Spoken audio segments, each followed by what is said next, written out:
Am I the asshole for refusing to pay my friend $25 after I already covered the football tickets and hotel? I invited my friend to a football game this weekend. I have season tickets, $150 ticket per game, and covered the hotel, $180. All I asked was that he drive the 1.5 hours down to the game.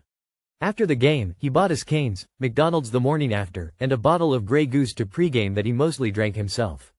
Today he texted me, "Don't worry about gas or booze, just send me $25 for the food." So basically, I gave him $330 worth of ticket plus hotel, and he's Venmo requesting me for $25 of fast food. Am I the asshole if I don't pay him?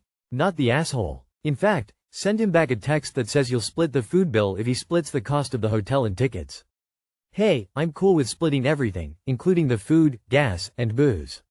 Did I forget to mention the tickets and the hotel were $480 total, or $240 each?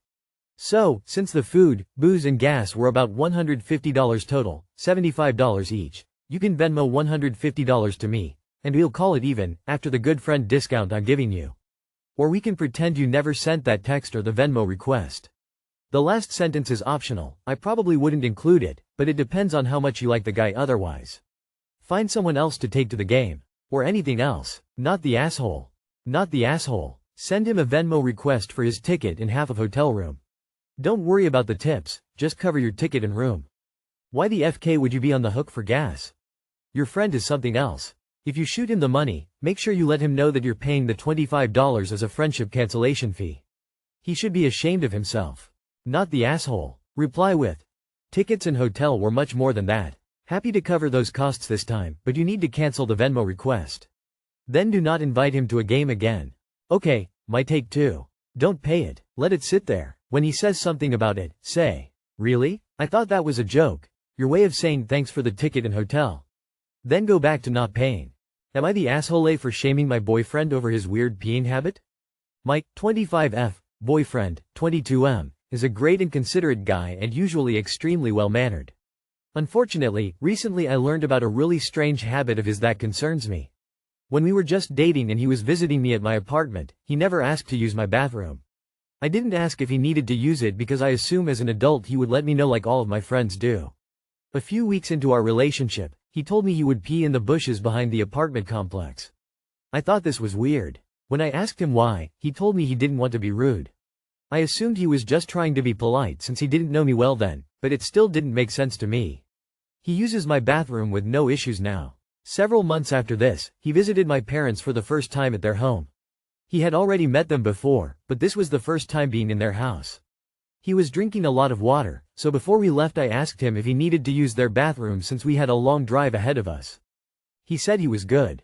They also offered their bathroom, but he refused. We stopped at Kroger as they were closing for drinks, which was only a couple of minutes away. When he got back into his car, he drove around to the back of the building, got out, and started peeing into the grass. He said he didn't use the Kroger restrooms because they were closed. I was baffled that he would rather pee outside than in my parents' clean and convenient bathroom. He said he was being respectful. I don't understand how using someone's bathroom after they offered could be disrespectful or impolite. We went river tubing yesterday, and rather than pee before or after in one of the many restrooms on site, he peed in the middle of the river with tons of people around. It was really quick and no one noticed. I scolded him for peeing in a public place with children around. His explanations for peeing in weird places never satisfy me. I don't know how common this is for men, but I think it's abnormal. Am I the asshole for telling him his habit is gross and disrespectful instead of polite, like he insists? Edit. He peed underwater in the river. He did not whip it out in front of kids. Have you ever been in his yard and stepped in dog shit, only to realize he doesn't have a dog? My money is on it being a fetish of some kind. Not the asshole. Tell him that people have been added to the sex offender registry for public urination. Explain the major consequences that come with that. It limits where you can live, your employment prospects, and being allowed to interact with children. Ask him if peeing outside is worth having to deal with all of that for the rest of his life. Not the asshole is he under the mistaken impression his pee doesn't smell like urine? It does. And everywhere he pees, like your bushes etc., also reeks. And in some places like the river, he could be arrested and put on the sex offenders list. This is a harmless fetish except it's not that harmless, smells really bad, and could get him arrested and permanently banned from schools. If this is a psychological thing, he needs therapy immediately. He is not a child, he could get in really big trouble. And it smells terrible. Not the asshole. How bizarre. That is quite the opposite of not being rude. Not the asshole. This is a weird habit. I would guess that if you start unpacking some of the baggage he's carrying around, somewhere in there is someone telling him how rude he is to borrow someone's bathroom. I grew up in the country, so I know men and women pee outside occasionally, but not as a preference. I may be from the South, but we all prefer indoor plumbing. The first few examples you gave reminded me of a dog marking their territory, but the last one, the river, with strangers and children around, was upsetting and honestly the type of thing he could get arrested for. With this act, he's gone from, "That's annoying," to, "This behavior needs to stop, right now." Am I the asshole for telling my sister she can't play with my girlfriend's wigs? Okay, so, context. I, 26M, have been with my girlfriend, who I'll call Maddie, also 26F, for 5 years now. I also have a sister who's still in high school, 16. Whilst we have a huge age gap, I love my sister. I'm afraid I spoiled her a bit growing up, but yeah, I'm her big bro, that's pretty normal. Anyway, Maddie found out in 2023 that she has alopecia universalis. Her hair started falling out pretty dramatically since she had long hair, and she was really embarrassed. I know some assholes care about the vain stuff like that, but I don't. I'm not a saint, just a normal guy. But I saw it embarrassed her, so in the autumn we both buzzed our hair together. Pretty soon after, she started buying some normal and real hair wigs to test them out, and loved them. They are not cheap by any means, but she feels confident with them, so it doesn't matter to me. Maddie has met my sister, who I'll call Helena, a lot. She always wants Maddie to either take it off and show her head or give it to her. She even tugged at it once, it's glued on so it didn't budge, and was mad it didn't come off. I got mad, but Maddie laughed it off, not wanting to cause a scene. We saved up and went away to this nice hotel on a Greek island, and got my sister to flat sit when we were on holiday for some extra cash. Halfway through the trip, I got TikToks of my sisters and her friends in our room wearing some of her wigs and lip-syncing some audio off of Dance Moms. I was pissed, admittedly first because they were in our locked room, but then because of the wigs. I saw they cut one of the very expensive blonde wigs into a short pixie. I showed Maddie, she seemed shocked but brushed it off, saying it was fine and she'll get more. I texted her to stop, and if I catch her doing it again she'll pay for a new one. She apologized, said they were just having fun but they'll stop. Nothing else happened, so we forgot about it until we got back. We reached our room, she opened the cupboard to where she keeps her wigs and they were haphazardly shoved in, cut, and some of them dyed. I was shocked. One of her wigs had been badly bleached, then dyed pink and was practically hay. I was beyond pissed off. I was beyond furious. I immediately call her, and she doesn't answer, so I call our mom. I tell her what Helena did, chewing her out. Telling her she was disrespectful to Maddie and she needs to learn how to respect other people. Mom was shocked because she knows how expensive they are, but also said she's just a kid and doesn't know better. Then offered to pay. I said I would only be satisfied if Helena paid Maddie back. She told me I was being dramatic and told me to cool down. Maddie heard this and told me not to worry. It's just material, and she was upset but knows my sister didn't mean it. I swear she's an angel.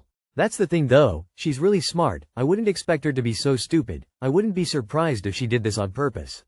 Am I the asshole for wanting her to pay my girlfriend back? Not the asshole. Why is your mom acting like your sister is 7 rather than 16 years old? A kid? She's a teenager in high school. She knows better than to break into her brother and girlfriend's room and do that, especially when she's aware that they are wigs your girlfriend needs and are expensive. It's nice that your girlfriend was so nice about it, but that sucks and your anger is valid. Your sister is 16, very much old enough to know what she was doing. Cut her off completely until she has repaid the damage. No birthday presents, no Christmas, no treats, no brotherly affection.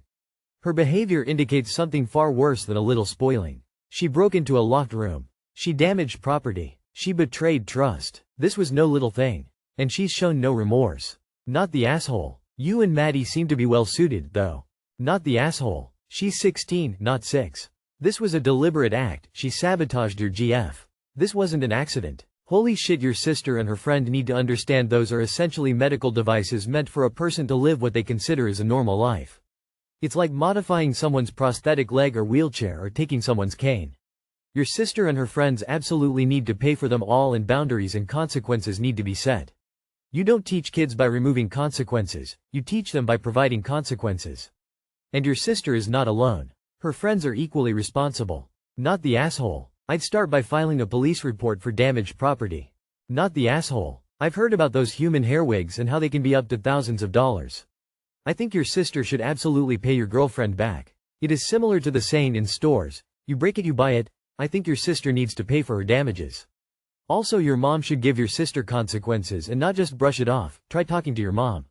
Your sister won't listen to you because you're more of a friend to her. Mom or another authority figure needs to step in.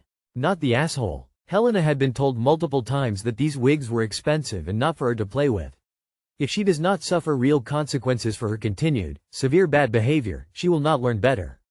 It is so much better that she learn that she can't abuse and destroy other people's property now with you guys, when it will just take hard work to pay you back and not result in criminal charges for destruction of property and a record that will follow her for life. It could if she this to someone who isn't family in the future. Am I the asshole for putting my foot down about my son's honorary grandparents? My son just turned 2 months and he got his vaccinations, so of course I let people know we were comfortable with bringing him to their houses for small gatherings so they could meet him. His grandma and grandpa, my parents, have both met him just once each since then. My fiancé had met an older man and his wife through work last year. They became close, but I don't really know them that well, besides small conversations here and there. She has taken our son to their place quite often the past few weeks, and they've stopped by ours, and she's been calling them honorary grandparents. I like them, I really don't have a problem with them at all. However, today my grandma messaged me about coming over for a holiday cookout. My parents will be there too, so my son will see them again. But she kept insisting she wanted to go to these other people's house for their cookout. I told her I didn't want to. My grandparents are bordering 90s and I want them to spend as much time with my kid as possible. She got mad. I got mad. I told her if she wanted to go to their cookout she could after we go to my family's. She wants to go there all day to go out on their boat and blow off fireworks, and I finally just said no. I told her if she wants to go to their cookout she could, but me and our son were going to my grandparents and she finally relented. The honorary grandparents are mad, but I told them they see him all the time, and I don't care that they do, but today is my family's day with him. Was I the asshole? Edit. For clarity, I forget people go others post history, that's my bad. I am sorry, there's a miscommunication. I have more family than the ones who ignored her. My mother and father are separated, and me and my bio dad and his girlfriend are at odds, and his side are still pissy about me using and cut me off a lot, but had the audacity to demand to see him. My mom and her husband, who is more a father to me than bio dad, are more than welcoming, along with my brother and sister and her side of the family. That's who's having the cookout. My mental health and feeling of resentment and anger have been addressed by my therapist, whom I started seeing again. Apparently men can have postpartum depression, especially with a history of mental health issues. Me and my fiancé have butted heads over a few things, but we're best friends, thanks. Not the asshole. This is an odd position for her to take, especially when you take into account the age of your grandparents. I can understand why they're your priority. Maybe I'm overly cautious, but I cannot imagine taking an infant out on a boat all day and into the evening for fireworks. Also not the asshole. Aging family whom you have known and loved over your entire lifetime win over honorary grandparents whom you have only known for a year. Why are people you don't even really know, the honorary grandparents, taking your child to their house? Doesn't even make sense. Not the asshole actual grandparents rather than self-declared honorary grandparents who've only been in your lives for a year and you don't know well, come first.